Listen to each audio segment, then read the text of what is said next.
হযরত হুসাইন আহমদ মাদানী রহমতুল্লাহি আলাইহি তিনি তার ওস্তাদের সাথে জেলখানায় গেলেন। তার নামে কোনো মামলা নাই, তার কোনো অপরাধ নাই, তিনি ওস্তাদের সাথে শাগরেদ হইয়া খাদেম হইয়া জেলখানায় গেছেন। ওস্তাদ মাহমুদুল হাসান দেওবন্দি রহমতুল্লাহি আলাইহি কেমন ওস্তাদ! আগের জামানায় কিন্তু এমন ছিল। এখন একটু বেশি মারলে জেল এসে বাড়িতে বিচার দেয়। আর মারারও তো ধরন আছে, ওইটার পক্ষে আমরা বলতেছি না, মারারও তো একটা লিমিট আছে। লিমিট যদি ক্রস করে কেউ, বাবাও কিন্তু সন্তানকে মারে, মাঝে মধ্যে রাগ কন্ট্রোলে না থাকলে এমন মার দেয়, ওইটাও কিন্তু লিমিটের বাহিরে চলে মাঝে মধ্যে। আরে আপন মা মামলা দিয়ে জেলখানায় ঢুকাই দিচ্ছে, আপন বাবা জেলখানায় ঢুকাই দিচ্ছে, কেন? অতিষ্ঠ হয়ে গেছে সন্তানের প্রতি। তো শিক্ষক তো বাবা সমতুল্য। আপনারা কল্পনা করেন যে আগের জামানার যারা শিক্ষক ছিল, আগের জামানার শিক্ষক, ওই শিক্ষকদের কথা এখনো মনে পড়লে চোখ দিয়ে পানি আসে। কেমন শিক্ষক ছিল! আর আগের জামানার শিক্ষকও ছিল ওরকম, ছাত্র ছিল ওরকম। ছাত্ররা যদি শুনতো যে আমার শিক্ষক অমুক এলাকায় আসছে, মাইলকে মাইল হাইটা শিক্ষকের সাথে দেখা করতে যেত, চাই সেটা স্কুলের শিক্ষক হোক। আমরা ছোটকালে যার সাথে লেখাপড়া করছি, স্কুলে তো আগে ধর্মীয় শিক্ষা ছিল, মিনারের ছবি ছিল, মসজিদের মুয়াজ্জিনের আজান সম্পর্কে কবিতা ছিল, ভালো ভালো ইসলামিক শিক্ষা সেখানে ছিল। আমাদেরকে প্র্যাকটিক্যালি শিখাইতো ইসলামী শিক্ষা স্কুলে। তোমার ধর্মের নাম কি শিখাইতো, এগুলি তোমার নবীর নাম কি এগুলি শিখাইতো। তো সেই শিক্ষকদের আগে অনেক দাম ছিল, ছাত্রদের অনেক দাম ছিল। হুসাইন আহমদ মাদানী রহমতুল্লাহি আলাইহি, আমরা যে ইসলাম বলি, এই যে কোরবানি বলি, আমরা পবিত্র মাহে রমজানে এত ইবাদত বন্দেগী করি, আমরা মসজিদ বানাই, আমরা মাদ্রাসা বানাই, আমরা আল্লাহর রাহে আল্লাহর সন্তুষ্টির জন্য আমরা কত দান সদকা করি। আবার নিজেকে নিজে প্রশ্ন করি, আমি তো অনেক কিছু করতেছি ইসলামের জন্য, আমি তো দ্বীনের জন্য অনেক কিছু করতেছি। আসলে দিন শেষে, হায়াত শেষে আমি আর আপনি ইসলামের যে মৌলিক চাহিদা, ওই চাহিদার একাংশ পূর্ণ করতে আমি আর আপনি ব্যর্থ হয়েছি, পারি নাই। মসজিদ বানাইলাম, আমি যদি চিন্তা করি আমি ইসলামের জন্য অনেক কিছু করছি, না, ভুল। আপনার আরো অনেক কিছু করার প্রয়োজন ছিল। যেমন হুসাইন আহমদ মাদানী রহমতুল্লাহি আলাইহি, তিনি তার ওস্তাদের সাথে জেলখানায় গেছেন বিনা অপরাধে। আর আগে কেউ যদি কারোর সাথে স্বেচ্ছায় জেলখানায় যেতে চাইতো, মামলা লাগে না, পারমিশন ছিল, খাদেম নিয়ে যেতে পারত। সামনে পাইছে রমজান মাস, ওস্তাদ পেরেশান, আজকে যদি চাঁদ উঠে তাহলে কালকে থেকে তারাবির নামাজ পড়া লাগবে। হুসাইন আহমদ মাদানী রহমতুল্লাহি আলাইহি ওস্তাদের সামনে এসে বললেন, এত পেরেশান কেন? জেলখানায় আইছেন এই কারণে? না, তো পেরেশান কেন? আমি আমার বালেগ হওয়ার পর থেকে অদ্য পর্যন্ত আমি কখনো তারাবির নামাজ খতমে তারাবি ছাড়া আদায় করি নাই। জেলখানায় তো কোনো হাফেজ নাই, তুমিও হাফেজ না, আমিও হাফেজ না, কেমনে তারাবির নামাজ পড়ব? আমার জীবনের এই প্রথম আমি খতম ছাড়া তারাবির নামাজ আদায় করতে হবে, এই জন্য পেরেশানির মধ্যে আছে। এই কথা ওস্তাদ তার শাগরিদকে বললেন। হুসাইন আহমদ মাদানী রহমতুল্লাহি আলাইহি কোরআন নিয়ে বুঝে গেল।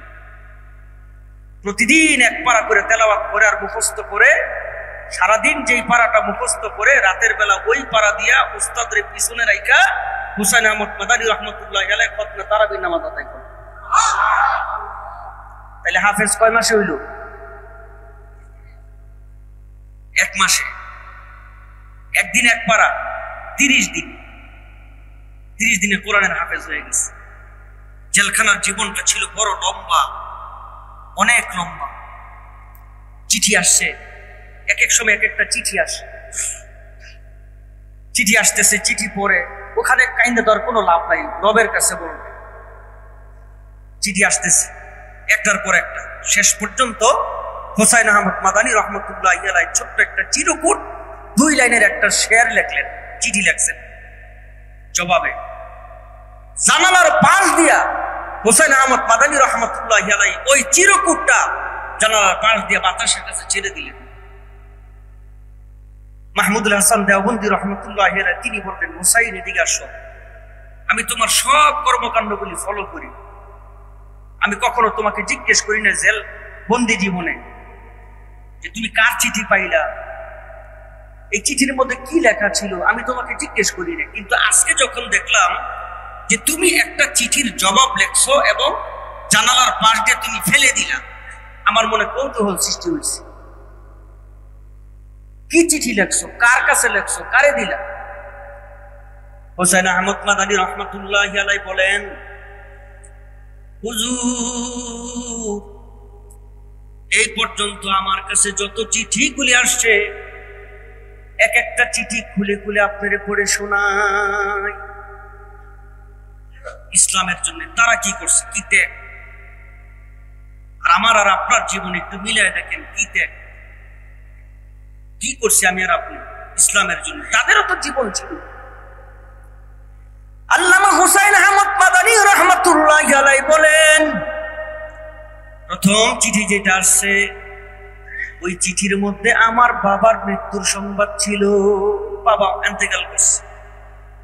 দ্বিতীয় চিঠি আমার মায়ের ইন্তেকাল। তৃতীয় চিঠি আমার বড় মেয়ের ইন্তেকাল। চতুর্থ চিঠি আমার মেজো মেয়ের ইন্তেকাল। সর্বশেষ যে চিঠি, ওই চিঠিটা একমাত্র আমার ছোট ছেলের ইন্তেকালের সংবাদ। তুমি কার কাছে চিঠি লিখছো? আমি একটা চিঠি রবের কাছে লিখছি। দিলা কার কাছে? বাতাসের কাছে। বাতাস কি করবে? এই চিঠিটা বাতাস আমার রবের কাছে নিয়ে যাবে। বরফির আব্দুল কাদের জিলানী।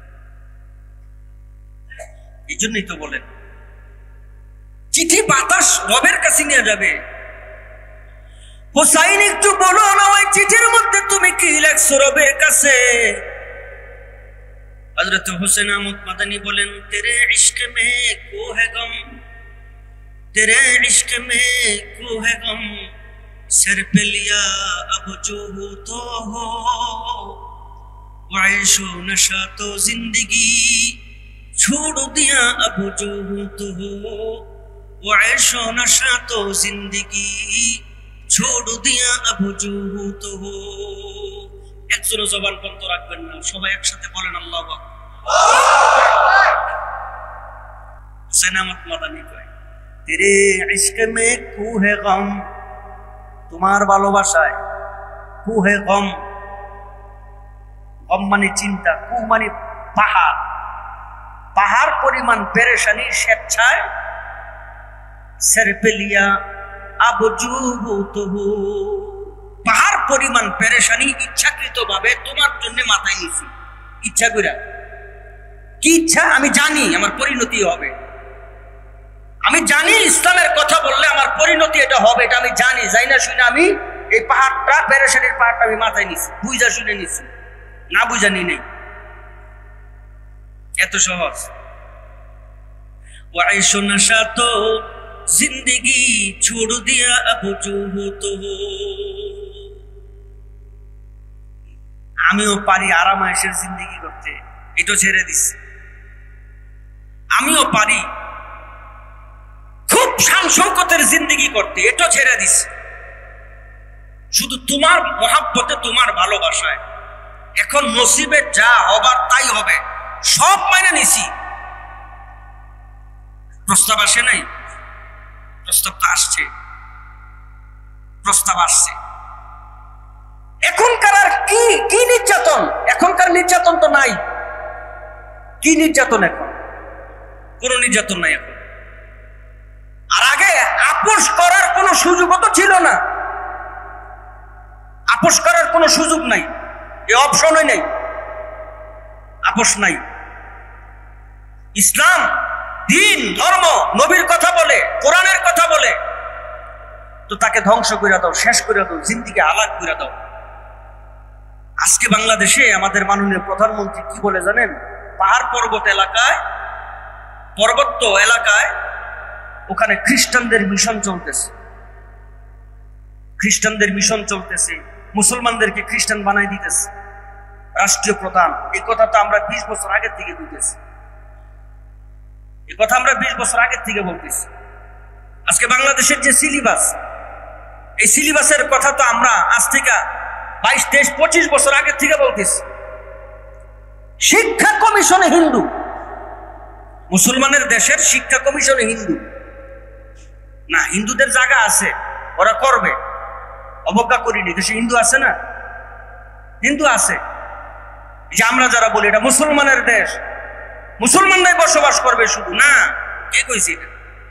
এ কথা আমরা বলি না। আমরা বলি সংখ্যাগরিষ্ঠ মুসলমান। স্কুলে যদি এক একটা ক্লাসের মধ্যে যদি 20 জন, 25 জন, 100 জন যদি ছাত্র থাকে, আপনি হিসাব করে দেখেন একটা ক্লাসের মধ্যে মুসলিম ছাত্র কয়জন আর হিন্দু ছাত্র কয়জন? মেজরিটি দেখবেন না। মাদ্রাসাগুলিতে এখন ছাত্রের সংখ্যা বাড়তেছে, বাড়া মাদ্রাসা। মাগনা পড়ায়? মাগনা তো পড়ায় না, বেতন নেই, খাবারের টাকা নেই, এই বিল্ডিং এর ভাড়া দেয়, এরপরে বেতন নিয়ে পড়ায়, তারপরেও ছাত্র জায়গা দিতে পারেন কেন?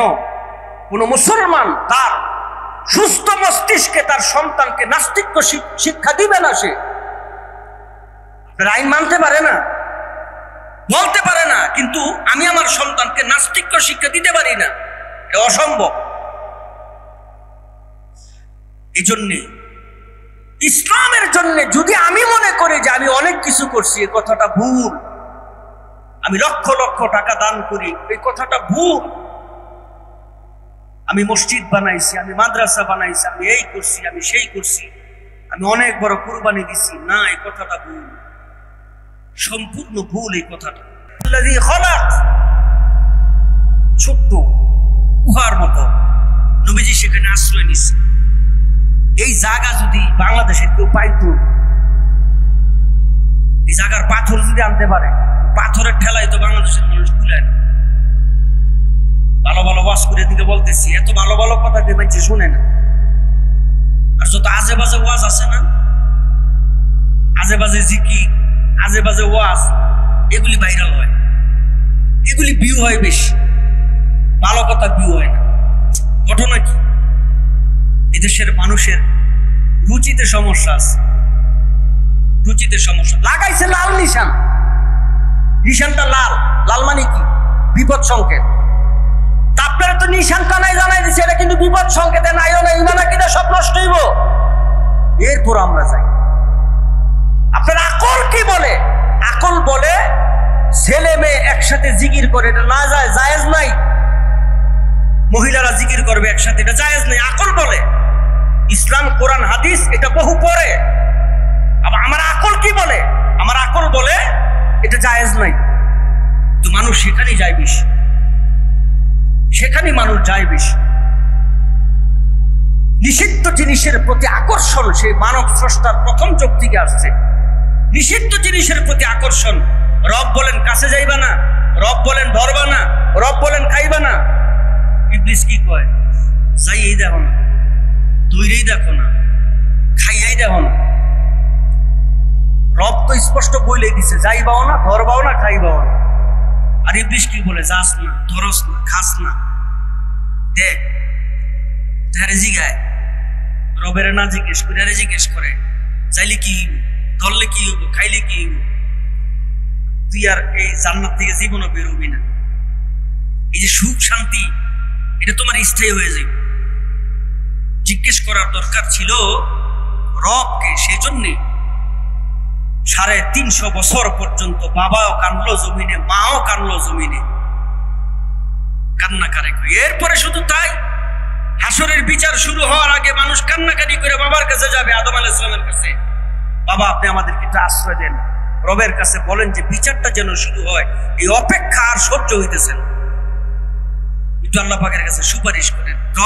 রবের কাছে বাবা আদম সেই কথা বলে আবার কান্নাকাটি করবে, আমার তো সাহস নাই, আমার তো সাহস নাই। আর ওই যে ভুল করছি আমি একটা, জীবনে একটা, অথচ আল্লাহ মাফ করে দিছে। এরপরে সেই ভুলের কথাই বারবার স্মরণ করে। আপনার আমার জীবনে ভুল করতে, পরতে পরতে ভুল। ফজরের নামাজ কয়জন পড়ছেন জামাতে? ফজরের নামাজ কয়জন পড়ছেন জামাতে? আগে রাস্তায় যে হাইটা গেলে গুনগুন আওয়াজ আসতো, মিয়া মা বোনদের কোরআন তেলাওয়াতের আওয়াজ আসতো। মা বোনেরা কখনো সূরা ইয়াসিন তেলাওয়াতের আগ পর্যন্ত সংসারের কাজ স্টার্ট করেনি। কোথায় গেল সেই জামানা? এখন ঘুম থেকে উঠে 9টা 10টা, সবাই ঘুমের থেকে উঠে 9টা 10টা, বাবা উঠে 9টায়, মায় উঠে আরো আধা ঘন্টা পরে 9:30টায়। আচ্ছা, যেই ঘরে বাবা আর মায় 9টায় 9:30টায় উঠে ফোলা উঠবো কয়টায়? 11টায়। হয়তো কইব ঘুমাইতে ঘুমাইতে মরে যাবো না, উৎমার কিল্লি গেল, বরকত নষ্ট হয়ে যায়।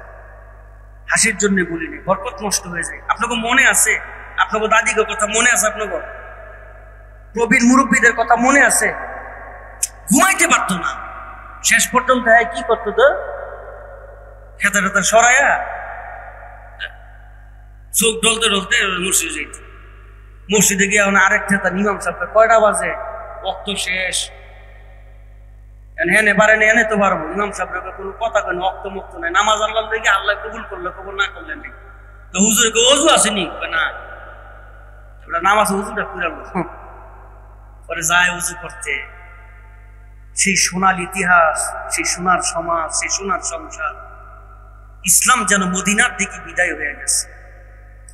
দিন যেন আমাদের কাছ থেকে বহু দূরে সরে গেছে। এই কারণে তো মানামানি নাই, এই কারণে তো কিচ্ছু নাই, এই কারণে কিছুই নেই ভাই, কিছুই নাই। আগের সমাজ, আগের দিন, আগের ইসলাম, আগের ধর্ম কত সুন্দর ছিল। মুরব্বীদেরকে দেখলে রাস্তায় অপেক্ষা করতো যুবক ছেলেরা, এই মুরব্বী আছে, কোনো আওয়াজ নাই, কোনো সাউন্ড নাই। বাপেরে 3 দিনের লিগে সিল্লা জোর করে ভাড়ায়, বেটার মাইয়ার বিয়া ফোলা বেনে ধরে জোর করে 3 দিনের লিগে সিল্লায় ভাড়া। তো বিয়ার দিনের আগের দিন আনবি না, আগের দিন আনবি, অথবা বিয়ার দিন আনবি। কে এই 3 দিন কিছু কাম আছে, খালাতো ভাই, মামাতো ভাই, ফুফাতো ভাই কিছু কাম আছে, যেগুলি বাবায় থাকলে এক আমি ডিস্টার্ব হইব। হুজুরা কইব কে লিগা, কেন করবে হুজুরা? হুজুরা কেন বলবে? আপনার দায়িত্ব আছে। এই বিল্ডিংটা তো আপনারই, ছাদের উপর যে নাচানাচি করতেছে আপনারই তো। এনে যে আরো যে 35টা ফ্যামিলি আছে ঘুম ভাঙতেছে, এতই শক্তিশালী হারা না। হুজুর শখ, ইসলাম শখ দিয়া চলে না রে ভাই। আপনার ছেলের চুলের দিকে তাকান, দেখেন ইসলাম আসেনি। আপনার ছেলে মেয়ের পোশাকের দিকে তাকান, দেখেন ইসলাম আসেনি। আপনি সামাজিক ভাবে তাকায় দেখেন আসেনি কিছু, কিছু নাই। যতটুকু আছে এগুলো আমাদের ধরে রাখতে হবে ভাই, মনে কিছু নিয়েন না। আল্লাহ তাআলা আমাদের সকলকে আমলের জিন্দেগি নসিব করেন। যুবকরা জোরে করে আমিন। রাখবেন ইসলামের মোহাব্বত কলিজায় ঢুকান, দেখেন আল্লাহর কসম, আল্লাহর কসম, আল্লাহর কসম, আপনার এই যেগুলি করেন এগুলি আপনার ভালো লাগবে। আপনি যদি ইসলামের মোহাব্বত 5 ওয়াক্ত নামাজ জামাতের সাথে মসজিদে পড়েন, ওগুলি আপনার ভালো লাগবে না। এই 8টা, এই যে যা কিছু আপনি করেন এগুলি ভালো লাগবে না, আপনার ভালো লাগবে না।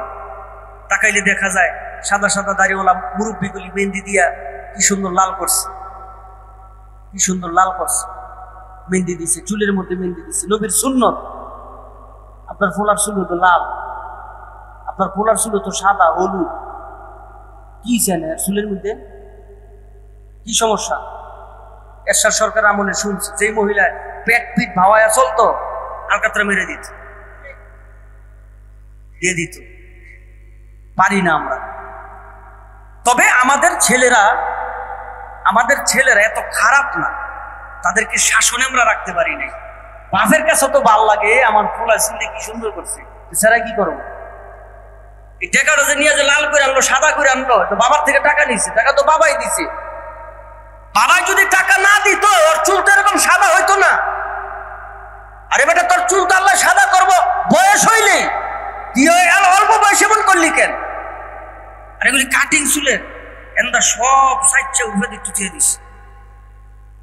কি ভাই, এন্দা কিচ্ছু নাই, এন্দা আইনে এমনি ফেলাই দিস। একটু বড় খালি এমন করে, একটু বড় খালি এমন করে। এই যে খানকা মসজিদ, আমি নামাজ পড়াইতে, আমি যাবো জুমার নামাজ পড়াইতে। খানকা মসজিদটা দোতলায়, নিচতলা মার্কেট। এই যে সিঁড়ির সামনে এই যুবক খাড়াই রয়েছে, পরে ডাকতেছে হনেই না, 2বার ডাক দিছে শুনে না, 3বারের মাথায় এমন জোরে ডাক দিছি, অনেকক্ষণ পরে আমার কাছে কানের তেলে খুললে কয়, হুজুর এতক্ষণ কি আপনি আমারে ডাকছেন? কিন্তু শোনো নাই? কয় না। কে? সেই যে হুজুর, এইটা শুনতে দেন আমারে। পরিচিত, জুমা পড়বি না? কও হুজুর যে বাসায় যাবো না। তোর আমি জিজ্ঞেস করি কি শোনস? আমার হুজুর আপনি শুনবেন? কাছে আইসি, ওই করছে আমার কানে দিস, আমি শুনতেছি। আমাদের যুবক ছেলেরা শুনে, বাংলা না, আপডেট, হিন্দিও না, হিন্দি অন্ত 2 নাম্বার, ইংরেজি শুনে বলাবেন। কি যে শুনতেছে আমি কিছুই বুঝি না। পরে ভালো করে দূরছে, আশেপাশে কয়েকটা চার দোকানদার এগুলি ফল টল বেছে রাইছে।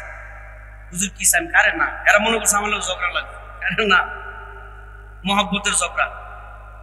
আর আমি ধৈর্য, আমি জিজ্ঞেস করলাম, আমি এতক্ষণ যা শুনছি আমি কিচ্ছু বুঝি নাই, তুই বুঝস? না হুজুর আমিও বুঝি না। তা আমিও বুঝি না, তুইও বুঝস না, তখন ওসকে লিয়া তো হুজুর এটা শুনলে শরীরের মধ্যে তাল উঠে, বুঝে না। কিন্তু যাইতেছে কোথায় সমাজ? কই যায় সমাজ? আপনারও তো বয়স হয়ে গেছে, ঘরটারে বাঁচান, দিন রক্ষা করেন, ইসলাম রক্ষা করেন।